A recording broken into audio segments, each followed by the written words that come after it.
Hello friends, मैं Dilip sir आप सभी का आपके अपने परिवार आपके अपने चैनल शहीद आजम भगत सिंह कोचिंग क्लासेस में हार्दिक स्वागत एवं अभिनंदन करता हूं। दोस्तों, जैसा कि आप लोग जानते हैं, हमने आपसे कल ही कहा था कि हम लोग जीके की सीरीज को शुरुआत करेंगे जिसमें वन लाइनर प्रश्न आपको मिलेंगे जो कि बहुत ही महत्वपूर्ण है। ठीक है प्यारे भाई, जैसा कि जो पेट का एग्ज़ाम होने वाला है वो आगामी जितने भी रेलवे के एग्ज़ाम होने वाले हैं इसमें साइंस के भी प्रश्न हैं और जीके जीएस दोनों हैं। ठीक है प्यारे भाई, ये वन लाइनर की सीरीज है, आपके बहुत ही महत्वपूर्ण है। आप पूरे इस वीडियो को देखिएगा, रोक रोक कर आगे पीछे करके बार बार इसको देखिएगा प्यारे भाई। ठीक है, तो आइए शुरू करते हैं ये वन लाइनर की सीरीज को। आज पहला क्वेश्चन आपके सामने, पहला क्या, ये लगभग सभी क्वेश्चन आपके सामने आए हैं, आप इसको देखते हुए चलिएगा। ठीक है, चलिए। कह रहा है खट्टे फलों में कौन सा एसिड होता है, बताइए। जो खट्टे फल होते हैं उसमें कौन सा एसिड होता है, आप मुझे इसका जवाब दीजिए। तो खट्टे फलों में कौन सा एसिड होता है भैया? साइट्रिक एसिड होता है। खट्टे फल जैसे बताइए, जैसे नींबू हुआ, आप जानते होंगे, इमली हुआ, ये सब जो है खट्टे फल होते हैं। ठीक है ना, तो इसमें क्या होता है? साइट्रिक एसिड होता है। ठीक है, कह रहा है भारत में प्रधानमंत्री के ओहदे को क्या नाम, क्या मतलब कि क्या माना जाता है? तो जो उसके ओहदे होते हैं, जो मतलब उसका कार्यकारी प्रमुख होता है, तो हम लोग दूसरे रूप में इस समय क्या कहते हैं? कार्यकारी प्रमुख पहले क्या कहते थे? ओहदे कहते थे। ठीक है, तो प्रधानमंत्री के जो ओहदे को क्या माना जाता है? तो कार्यकारी प्रमुख माना जाता है। कह रहा है ताजमहल, बीबी का मकबरा, एत माउद्दौला किस चीज़ के स्मारक हैं? तो मृत व्यक्ति की। भाई जो ताजमहल है वो भी किसका है? मुमताज़ जी का है। उनके बगल में शाहजहाँ जी को क्या कर दिया गया? दफना दिया गया, आप जानते हैं। बीबी का मकबरा भी, और एतमाउद्दौला आप जानते हैं, जो इत्र का निर्माण करने वाले थे, उन्होंने क्या किया था? अपने पिताजी का मकबरा बनवा दिया था। ठीक है ना, बीबी का मकबरा भी आप जानते हैं। तो ये सब जितने भी मकबरे हैं वो सब किसके हैं? मृत व्यक्ति के हैं। किसके हैं? मृत व्यक्ति के हैं। ठीक है, सम्राट अशोक किसका उत्तराधिकारी था? आप जानते हैं, बिंदुसार इनके पिता का नाम था। मतलब किसका उत्तराधिकारी था? तो बिंदुसार, मतलब पापा के बाद आएगा तो वही उत्तराधिकारी होगा। तो इनके पापा कौन थे? बिंदुसार थे। अर्थात ऑप्शन क्या इसका जो राइट आंसर हो जाएगा, क्या हो जाएगा? बिंदुसार।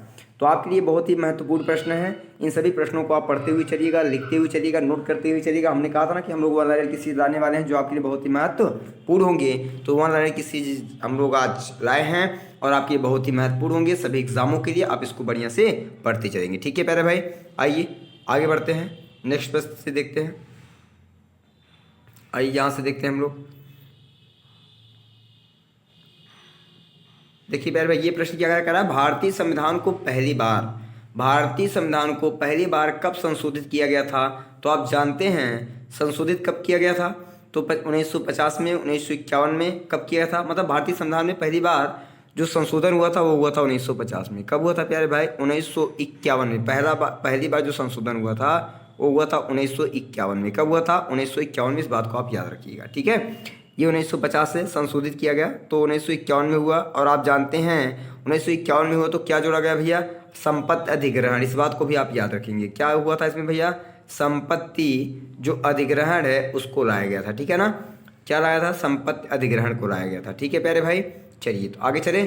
चलिए नेक्स्ट क्वेश्चन को आप देखिए। नेक्स्ट क्वेश्चन आपके सामने है, इसको देखिए, आप जवाब दीजिए। कह रहा है रॉलेट एक्ट को किस वर्ष लागू किया गया था? कौन सा? रॉलेट एक्ट आप जानते हैं, जिसे बिना अपील बिना दलील का कानून भी कहा जाता है। ठीक है भैया, मतलब कि बिना किसी वार्निंग के आपको क्या कर दिया जाएगा? गिरफ्तार कर दिया जाएगा। ठीक है, उसको कब लागू किया गया? 1919 में। आप जानते हैं इसी के उपलक्ष्य में जलियांवाला बाग हत्या कांड भी हुआ। ठीक है ना, जिसमें सैफुद्दीन किचलू, ठीक है ना भैया, कौन? सैफुद्दीन किचलू, सत्यपाल जी, ये लोग क्या हुए? वो अमृतसर में जलियांवाला बाग में एकत्रित हुए थे। वहाँ एक आयोजन किया गया था जिसमें क्या किया? अंग्रेजों ने क्या कर दिया? बिना बताए उस पर गोली, मतलब उस सभा चल रही थी उसी दौरान, ठीक है, उस पर क्या कर दिया गया? गोली। जनरल डायर ने आदेश दिया और उस पर गोली चला दिया गया, जिसमें क्या हो, बहुत सारे हमारे जो देशभक्त थे, जो देश के निवासी थे, वो बहुत सारे लोग क्या हुए? उसमें मारे गए। ठीक है, तो भैया आप इसको याद रखिएगा, इसी के उपलक्ष्य में वो भी हुआ था। महाराणा प्रताप बुलबुल किसे कहते थे, बताइए। अपने घोड़े को प्यार से महाराणा प्रताप क्या कहते थे? बुलबुल कहते थे। महाराणा प्रताप के घोड़े का क्या नाम था? चेतक था। इसको भी आप याद रखिएगा, क्या नाम था? चेतक। ठीक है, महाराणा प्रताप अपने घोड़े चेतक को प्यार से बुलबुल कहा करते थे। उनके घोड़े का क्या नाम था? चेतक था। इस बात को याद रखिएगा। बॉक्सर इसको सुनिएगा, देखिए। बॉक्सर, इवांडर इवांडर होलीफील्ड को किस नाम से जाना जाता है? तो द रियर डेल। किस नाम से जानते हैं? द रियर डेल के नाम से जाना जाता है। बॉक्सर इवांडर होलीफील्ड को किस नाम से जानते हैं? द रियर डेल के नाम से जाना जाता है। आइए नेक्स्ट प्रश्न की ओर बढ़ते हैं। नेक्स्ट प्रश्न आपके सामने क्या है भैया? कह रहा है सिंधु घाटी सभ्यता का बंदरगाह कहाँ पर था? तो आप जानते हैं सिंधु घाटी सभ्यता का जो बंदरगाह है उसे हम किसे कहते हैं? लोथल को कहते हैं। किसे कहते हैं? लोथल। ठीक है प्यारे भाई। अगर पूछे इस शहर का सबसे छोटा स्तर कौन सा था? हड़प्पा सभ्यता जो खुदाई हुई उसमें सबसे छोटा स्तर कौन निकला? तो लोथल निकला। और सबसे बड़ा कौन था? तो मोहनजोदड़ो निकला। ठीक है, इस बात को भी आप याद रखिएगा। ठीक है प्यारे भाई, आगे चलते हैं नेक्स्ट प्रश्न की ओर। नेक्स्ट प्रश्न आपके सामने है, इसको देखिए और इसका राइट आंसर आप मुझे दीजिए कि राइट आंसर क्या हो जाएगा। ठीक है, चलिए इसका राइट आंसर आप मुझे बताइएगा कि राइट आंसर क्या होगा। कह रहा है जैन धर्म में महावीर को क्या माना जाता है?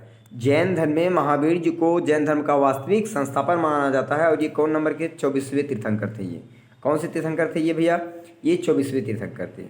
चलिए, तो इनको जैन धर्म का वास्तविक संस्थापक माना जाता है। और ये जैन धर्म के कौन नंबर के तीर्थंकर थे? 24वें नंबर के तीर्थंकर हैं। कौन नंबर के हैं? 24वां हैं। ठीक है भैया, 24वां तीर्थंकर है। इस बात को भी आप क्या करेंगे? याद रखेंगे। ठीक है, तीसरे कौन थे? पार्श्वनाथ है। इसको भी आप याद रखिएगा। ठीक है, और पहले कौन है? आदिनाथ, जिसे आप ऋषभ देव के नाम से भी जानते हैं। ठीक है, नेक्स्ट, मगध के उत्थान के निम्न में से मगध के उत्थान के लिए निम्न में से कौन सा शासक उत्तरदायी है?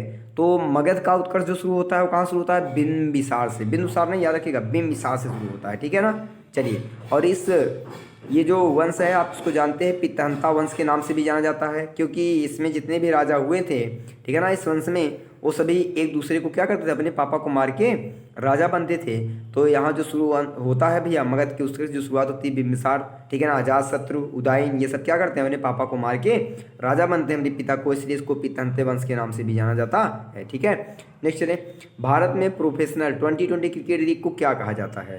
जो भारत में प्रोफेशनल लीग चल रहा है 2020 का, उसे क्या कहते हैं? IPL कहते हैं, इंडियन प्रीमियर लीग। क्या कहते हैं?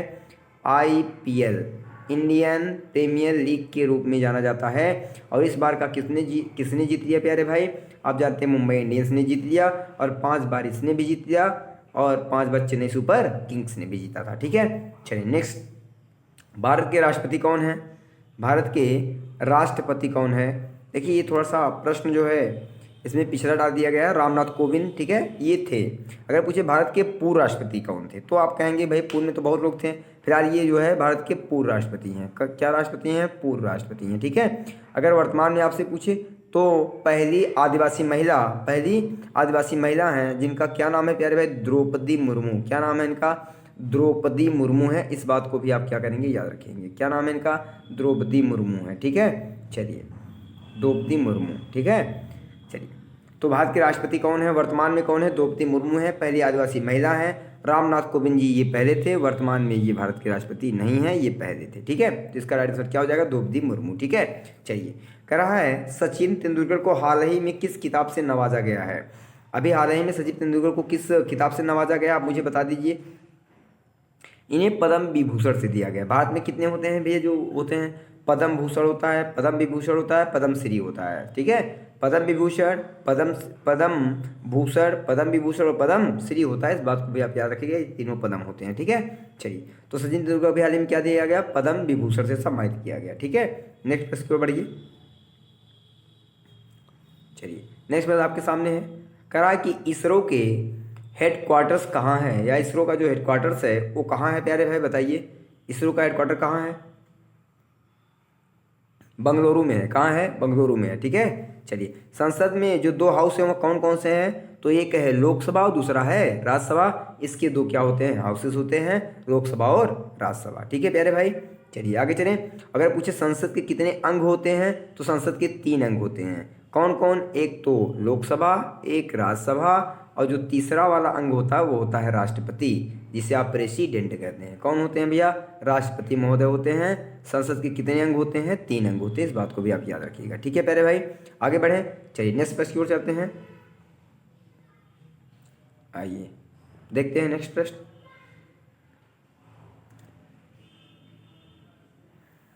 कह रहा है भारत का सबसे छोटा राज्य कौन सा है? भारत का सबसे छोटा राज्य कौन सा है प्यारे भाई? तो आप जानते हैं, यहाँ मैं आपको 2-3 तरह के प्रश्न बताने जा रहा हूँ, ध्यान से सुनिएगा और इसका जवाब दीजिएगा। ठीक है, बहुत ही सिंपल प्रश्न आपके लिए और बहुत ही इंपॉर्टेंट प्रश्न है, इसको भी याद रखिएगा। भारत का सबसे छोटा राज्य कौन सा है, एक बार बताइए। अगर मैं पूछूं जनसंख्या में सबसे छोटा कौन है तो आप सिक्किम जवाब देंगे, लेकिन क्षेत्रफल में अगर मैं पूछूं तो कौन है तो आप गोवा जवाब देंगे। किसे देंगे? गोवा। अगर मैं पूछूं क्षेत्रफल में सबसे ज़्यादा कौन है तो आप गोवा कहेंगे, ठीक है। लेकिन जनसंख्या में अगर मैं पूछूं तो आप क्या देंगे राइट आंसर? तो आपको जो राइट आंसर देना है प्यारे भाई वो आपको देना है सिक्किम। क्या देना है? सिक्किम, ठीक है। बात याद रहेगी, जिसको याद ना हो अपना देख लीजिएगा, ठीक है। चलिए, जनसंख्या में कौन है? सिक्किम है। जनसंख्या में कौन है? सिक्किम है। और क्षेत्रफल में कौन है? ये है। और ये कहाँ है? जनसंख्या में है। कहाँ है? जनसंख्या में है, ठीक है। इसको आप याद रखिएगा, ठीक है। चलिए आगे चलें। सबसे बड़ा राज्य कौन है जनसंख्या में प्यारे भाई? तो है उत्तर प्रदेश। कौन है? उत्तर प्रदेश है, ठीक है ना। चलिए, और क्षेत्रफल में कौन है? तो राजस्थान है। कौन है? राजस्थान, ठीक है। आगे चलें। चलिए नेक्स्ट प्रश्न की ओर बढ़ते हैं। नेक्स्ट प्रश्न आपके सामने है, कह रहा है कि रामायण के लेखक कौन है? देखिए, रामायण को संस्कृत भाषा में पहली बार किसने लिखा? वाल्मीकि ने लिखा। किसने लिखा? वाल्मीकि ने लिखा था। किसके? रामायण को सर्वप्रथम किसने लिखा था? तो वाल्मीकि साहब ने संस्कृत में लिखा था। और बाद में अवधी भाषा में कौन लिख दिया? तुलसीदास जी आए, जिन्होंने इसको अवधी भाषा में लिख दिया, ठीक है। भारत में ब्लू सिटी के नाम से किस शहर को जाना जाता है? देखिए भैया, अगर ब्लू सिटी पूछे तो जोधपुर को कहा जाता है। किसे कहा जाता है? जोधपुर को कहा जाता है, ठीक है ना। पिंक सिटी पूछे, गुलाबी शहर पूछे तो जयपुर को कहा जाता है। किसे कहा जाता है? जयपुर को कहा जाता है। और यदि व्हाइट सिटी पूछे तो आप किसे कहेंगे? बोलो भैया। उदयपुर को कहा जाता है। अभी ये अगली बार पिट में पूछा गया था। किसे? उदयपुर को क्या कहते हैं? सफ़ेद शहर कहते हैं। ये बात आप सब याद रखिएगा। इसे ब्लू सिटी कहते हैं, इसे पिंक सिटी कहते हैं, इसे व्हाइट सिटी कहते हैं। ये बात आपको याद होनी चाहिए। तीन के तीनों बहुत ही महत्वपूर्ण है और ये वाला प्रश्न अगली बार पेपर में पूछा जा चुका है, इसलिए आप इसको याद रखेंगे, ठीक है। चलिए नेक्स्ट प्रश्न की ओर बढ़ते हैं। भारत में कौन सी नोट इशू सिस्टम फॉलो की जाती है? बताइए, भारत में कौन सी नोट इशू सिस्टम फॉलो की जाती है? तो बताइए इसका राइट आंसर क्या होगा? Minimum reserve system. किसके? कौन से सिस्टम के द्वारा? मिनिमम रिजर्व सिस्टम के द्वारा कम से कम कितना होना चाहिए रिजर्व में सिस्टम में है, उसके तहत किया जाता है। भारत में नोट इशू सिस्टम फॉलो किया जाता है, ठीक है। नेक्स्ट प्रश्न की ओर बढ़ जाइए। आइए देखते हैं नेक्स्ट प्रश्न क्या कर रहा है प्यारे भाई। कह रहा है भारतीय संविधान में कितनी भाषाएं हैं? बताइए, भारतीय संविधान में कुल कितनी भाषाएं हैं? तो भारतीय संविधान में कुल कितनी भाषाएं हैं? 22 भाषाएं हैं। लेकिन मूल संविधान में कितनी भाषाएं थी? तो मूल संविधान में कितनी भाषाएं थी प्यारे भाई? बताइए, मूल संविधान में कुल 14 भाषाएं थी। कितनी भाषाएं? 14 भाषाएं थी। इस बात को भी आप क्या करेंगे? याद रखेंगे। मूल संविधान में 14 भाषाएं थी, लेकिन वर्तमान में कुल कितनी हैं? 22 भाषाएं हैं। इस बात को आप क्या करेंगे? याद रखेंगे, ठीक है प्यारे भाई। चलिए, बाकी डिटेल वाली क्लास हम लोगों ने जो पढ़ा है उसमें पूरा पढ़ाया गया है, ठीक है। चलिए, भारत के किस राज्य की आबादी सबसे ज़्यादा है? भारत के किस राज्य की आबादी सबसे ज़्यादा है? भारत के किस राज्य की आबादी सबसे ज़्यादा है? अच्छा, ये प्रश्न थोड़ा सा आप इसको क्या करेंगे? ऐसे रेज कर देंगे। किस राज्य की आबादी सबसे ज़्यादा मतलब जनसंख्या सबसे ज़्यादा है? वो है उत्तर प्रदेश। कौन है? यूपी है। कौन है? यूपी। किस राज्य की जनसंख्या सबसे ज़्यादा है भैया? तो आप कहेंगे उत्तर प्रदेश की जनसंख्या आबादी सबसे क्या है? ज़्यादा है। इस प्रश्न का राइट आंसर उत्तर प्रदेश हो जाएगा, ठीक है। मिल्खा सिंह को क्या कहा जाता है? फ्लाइंग सिख ऑफ इंडिया या फ्लाइंग जट के रूप में जाना जाता है। किसे? मिल्खा सिंह को कहा जाता है, ठीक है ना। किसको कहा जाता है? मिल्खा सिंह को कहा जाता है। इसका राइट आंसर आपका हो जाएगा उत्तर प्रदेश। इसको आप याद रखेंगे। ये आपका राइट नहीं है, ठीक है। ये अगर पूछा जाए तो क्या है? तो सबसे कम जो घनत्व है वो कहाँ का है? अरुणाचल प्रदेश का है, ठीक है। 17 लोग रहते हैं 1 वर्ग किलोमीटर में। मिल्खा सिंह को क्या कहा जाता है? तो इन्हें फ्लाइंग जट के रूप में जाना जाता है, ठीक है भैया। भारत का सबसे बड़ा राज्य कौन सा है? क्षेत्रफल में कौन है? तो वो है राजस्थान। भी मैंने आपको इसके ऊपर बताया भैया, ठीक है। चलिए आगे चलते हैं, नेक्स्ट प्रश्न की ओर बढ़ते हैं।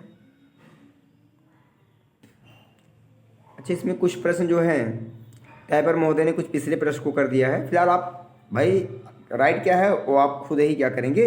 बताइए राइट क्या होगा, ठीक है। भारत में कितने राज्य और कितनी यूनियन टेरिटरी हैं? तो बताइएगा। देखिए, ये पहले का डाटा है। ये डाटा कब का है? ये डाटा पहले का है। अगर मैं आज का डाटा आपको बताऊं, वर्तमान का अभी का डाटा मैं बताऊं, तो वर्तमान में 28 भारत में क्या हैं? स्टेट हैं और 8 क्या हैं? यूनियन टेरिटरी हैं। यूनियन टेरिटरी हैं, ठीक है प्यारे भाई, समझ में आ गया। वर्तमान में भारत में कितने राज्य हैं? तो 28 राज्य हैं और 8 यूनियन टेरिटरी हैं। इस बात को आप याद रखिएगा, ठीक है। भारत के 14 जो प्रधानमंत्री हैं वो कौन है प्यारे भाई? वो नरेंद्र मोदी जी हैं, आप इसको जानते हैं। कौन है? नरेंद्र मोदी जी हैं। गुप्त काल में कौन सी गुफाएं निर्मित की गई थी? गुप्त काल में कौन सी की गई थी? अजंता की गुफाएं आप जानते हैं, एलोरा की गुफाएं, सब कहाँ है भैया? ये सब महाराष्ट्र में है। कहाँ है? महाराष्ट्र में है, ठीक है ना। अजंता एलोरा की गुफाएं। अरे 7 अजूबों में से कौन सा अजूबा आगरा में स्थित है? तो भैया 7 अजूबों में एक आगरा जो है कि आगरा में है, उसका नाम है ताजमहल। ये भी 7 अजूबों में क्या है? एक अजूबा है, आगरा का ताजमहल। ठीक है प्यारे भाई, चलिए आगे बढ़ते हैं। ये प्रश्न मैंने आपको कितनी बार कराया है? बहुत बार। और मैंने आपको ये भी कहा है कि आप इस बात को याद रखेंगे क्योंकि ये प्रश्न बहुत ज़्यादा आपसे पूछा जाता है। सह्याद्री को और किस नाम से जाना जाता है? द वेस्टर्न घाट्स कहा जाता है। जैसे इधर देखिए, ये दिख रहे हैं ना, बोलिए भैया ये क्या है? पूर्वी है। और ये क्या है? पश्चिमी है। पूर्वी है और पश्चिमी है। ईस्ट को क्या कहते हैं? पूर्व कहते हैं। और वेस्टर्न को क्या कहते हैं? पश्चिम। तो ये जो पश्चिमी घाट है ना, इसी को सह्याद्री भी कहा जाता है। क्या कहा जाता है? सह्याद्री। तो इसको क्या कहते हैं? द वेस्टर्न घाट्स, अर्थात पश्चिमी तट को ही क्या कहा जाता है? सह्याद्री कहा जाता है। ये मैंने बहुत बार आपको बता रखा है, ठीक है। चलिए आगे चलते हैं।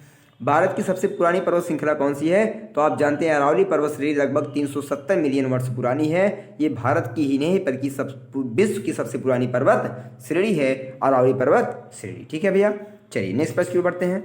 ट्विन सिटीज कौन से 2 शहरों को कहा जाता है?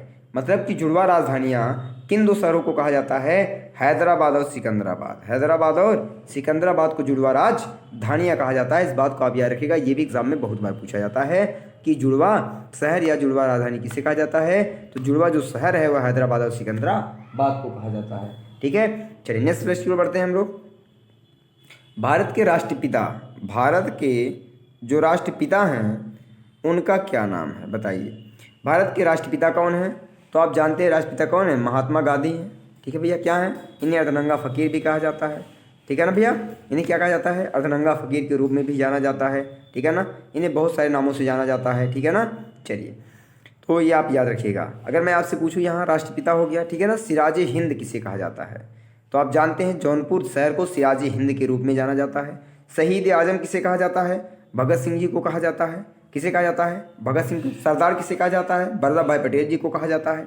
ठीक है भैया, चलिए ये सब बातें आप क्या करेंगे? याद रखेंगे। चाचा किसे कहा जाता है? नेहरू जी को कहा जाता है। ठीक है ना भैया, ये सब चीज़ें आप याद रखेंगे। हमारा राष्ट्रीय गान किसने लिखा है?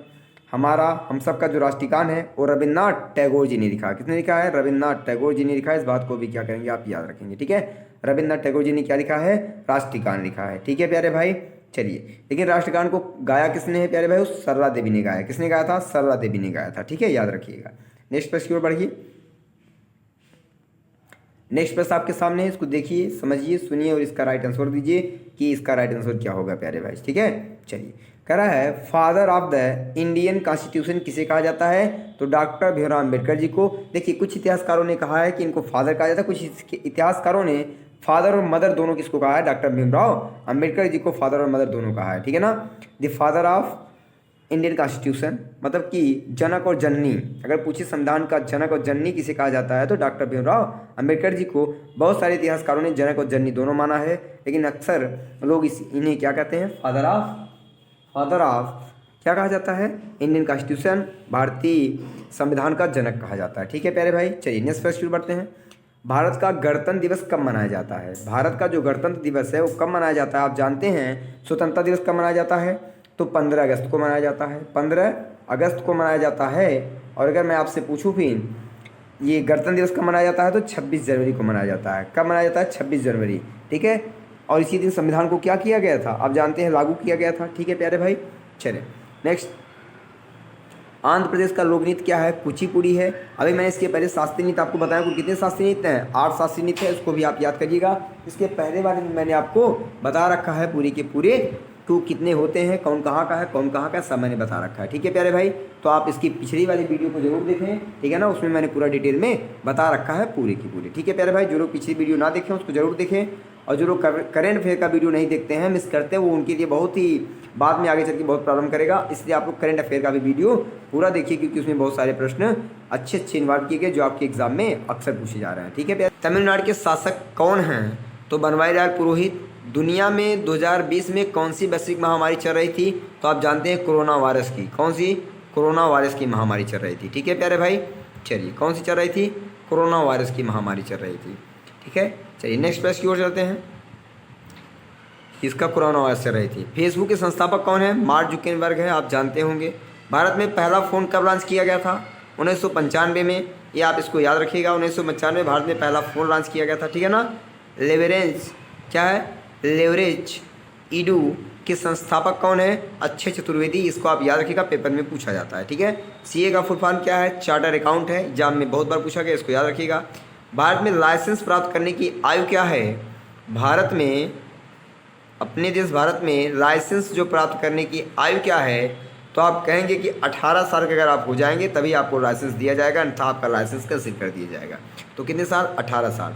आपका जो है यहाँ क्या हो गया? ये जो क्वेश्चन थे भैया यहाँ समाप्त होते हैं पूरे के पूरे। हमने आपको वन लाइनर के जो प्रश्न थे सब करवा दिए। कुछ इसमें पुराने डाटा हैं, ठीक है ना, उसको अभी फिलहाल मान लीजिए जिन लोग भाई साहब ने जिन्हें बनाया हो, हमने कहा था ऐड करने के लिए उनको, मतलब नए नए क्वेश्चन उसमें अपडेट करने के, शायद अपडेट नहीं किए, फिलहाल कोई बात नहीं, मैंने उसको बता दिया, आप उसको देख लीजिएगा। बाकी अभी जो नए मंत्रालय हैं, मंत्री हैं, जो मतलब आरबीआई के गवर्नर हैं, ठीक है ना, नीति आयोग और ये योजना आयोग कब चेंज हुआ, क्या क्या कहानी है, पूरा डिटेल में अभी हम उसके लिए बहुत जल्द ही इस बार संडे को स्पेशल संडे आपके लिए कुछ किया जाएगा और पूरे नए डाटा आपको क्या कर दिए जाएंगे? प्रोवाइड कर दिए जाएंगे। ठीक है प्यारे भाई, तो फिलहाल वीडियो आपको जैसी भी लगी हो, ठीक है ना, वीडियो को लाइक करें, चैनल को सब्सक्राइब करें, ठीक है भैया, अपने दोस्तों के पास शेयर करें। अगर इसमें कोई त्रुटि होती है, आप प्रेम से प्यारे भाई, आपको नंबर दिए गए हैं, आप उस व्हाट्सएप पे कमेंट कर दीजिए या फिर इसमें कमेंट बॉक्स में कमेंट कर दीजिए, आपके कमेंट को जरूर दिखा जाएगा। ठीक है, लेकिन क्वेश्चन को पहले आप एक बार देखा करिए, कोई समस्या उसको समझा करिए, क्योंकि वीडियो लास्ट तक देखा करिए, क्योंकि लास्ट में जो क्वेश्चन का कोई उसमें कुछ रहता है गलत तो उसको लास्ट में मैं आपको बताता हूँ कि क्या समस्या है, उसको कैसे दूर किया जाएगा। ठीक है प्यारे भाई, तो अगर मान लीजिए कहीं वीडियो में कोई दिक्कत होती है, बीच में कोई प्रॉब्लम आपको आती है, तो आप पूरा लास्ट तक देखेंगे तो आपको पूरा सोल्यूशन पता चल जाएगा इसमें क्या समस्या थी। ठीक है प्यारे भाई, तो फिलहाल अगर कोई समस्या होती है तो आप कमेंट करिएगा, उस पर विचार किया जाएगा। ठीक है,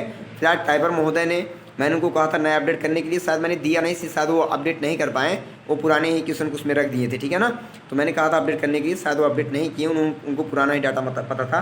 तो फिलहाल कोई बात नहीं, आज आप लोग उसको देख लीजिएगा, लेकिन नया वाला डाटा इस संडे को जरूर, मैं वादा करता हूँ आप लोगों से, इस संडे को पूरा नए वाले जो नए नए मंत्रालय, नए नए CM सब बने हैं, पूरा डिटेल में आपको मिल जाएगा। और आपके पेट के लिए याद रखिएगा, इस संडे को सुपर संडे होने वाला है, कम से कम उस संडे के जो क्वेश्चन डाले जाए उसमें कम से कम मान चलिए आपके 10 से 15 प्रश्न वहाँ फंसेंगे इस संडे को जो हम लोग लाने वाले हैं। ठीक है, इसलिए आप तैयार रहिएगा। इस संडे को 2 वीडियो आएगी और आपके लिए एक वीडियो में कम से कम 10 से और दूसरे में 10 कम से कम आप मान चलिए 20 से 30 प्रश्न आपके लिए इस बार रहेंगे इस संडे को, सुपर संडे आपके लिए, आप तैयार रहिएगा प्यारे भाई। ठीक है, तो चलिए इसी के साथ अपनी बाड़ी को विराम देते हैं। जय हिंद, जय भगत, जय संविधान, सत श्री अकाल।